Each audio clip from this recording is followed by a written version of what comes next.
Hello, my name is Knofczynski, and I'm here today to talk about my research on the efficacy of machine learning in the context of internet measurements.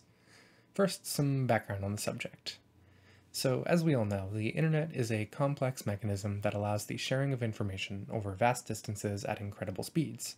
However, it's not without its flaws. You've undoubtedly experienced some of these issues firsthand, especially in this era of remote education. Slow connections can inhibit our productivity, and network attacks can leave important digital resources vulnerable or inaccessible to people who need them.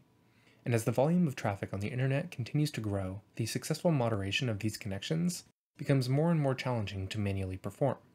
So, network operators are turning to machine learning solutions to solve these issues programmatically, to better detect and identify network problems as they arise. However, there are a number of problems that prevent the widespread adoption of machine learning in networking domains with the current state-of-the-art techniques that exist in the field today. The first issue researchers face is a widespread lack of labeled training data that can be used to train machine learning models. These models require vast amounts of information to tweak and tune their parameters effectively, and the typical solutions for acquiring such datasets that work well in other fields, for example crowdsourcing, are ineffective in networking domains, as the proper classification of network data simply requires a level of domain expertise that most crowdsourced labeling resources do not possess. To address this, researchers employ weak supervision, a machine learning paradigm that allows domain experts to translate their relevant expertise into labeling functions, which can then be applied as heuristics to programmatically generate labels for vast quantities of data. This technique has been shown to be remarkably effective in the context of isolated feature classification, see source 2 in the bottom left, but is incapable of performing multiple classification tasks without the development of additional machine learning models. And as network problems are often multitasked in nature, meaning they require the classification of multiple features for proper detection or analysis, this approach can quickly become cost prohibitive when considering the extensive amounts of time that it takes multiple models to train to sufficient levels of accuracy.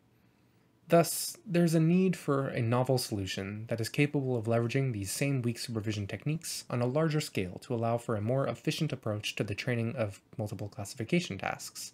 And for this, we turn to multitask learning, a machine learning paradigm that allows distinct classification tasks to share information between layers of the model during the training process to drastically reduce model training times. Now let's discuss our method. We begin by constructing simple labeling functions to classify network events such as loss, congestion, or noise in time series data. We gathered 75,000 network latency measurements from the K2ARC project and 24.5 million measurements from the RIPE Atlas project, on which we applied these labeling functions to generate large amounts of training data for our machine learning models to come. Then we used a weak supervision framework called Snorkel Metal to combine these feature classification tasks into a single multitask classifier, which we then compared to the previous efforts using single-task learning with weak supervision. Overall, we found that on average, our multitask approach trained 6 minutes faster than the single-task equivalent on the K2ARC datasets. The single-task method took an average of 375 seconds to train to completion, whereas our method took only 15 seconds. We also saw that our approach resulted in an average 2.3% accuracy improvement across all tasks, which is significant, especially considering the reduction in training times that it also achieves. On the RIPE Atlas data, we saw similar results with respect to training times, but also observed that our approach was able to train to a significantly higher degree of accuracy than the single-task method. And there are a number of potential reasons as to what may be the cause for this disparity in performance, but for the sake of time, I'll leave that for the live discussion panel later this month. And in general, we observe that our multitask approach significantly outperforms similar previous efforts that employ weak supervision in the context of internet measurements. Our method is much faster and better generalizes to larger unseen datasets, suggesting great potential for future use in applied network settings. Now, there's a lot more to be said on this topic, but not much more room on this poster, so I'll leave the rest for future work. So, with that, I'd like to thank Professor Durairejan, Ripple, and the National Science Foundation for all their assistance and continued support, and I'd like to thank you very much for listening.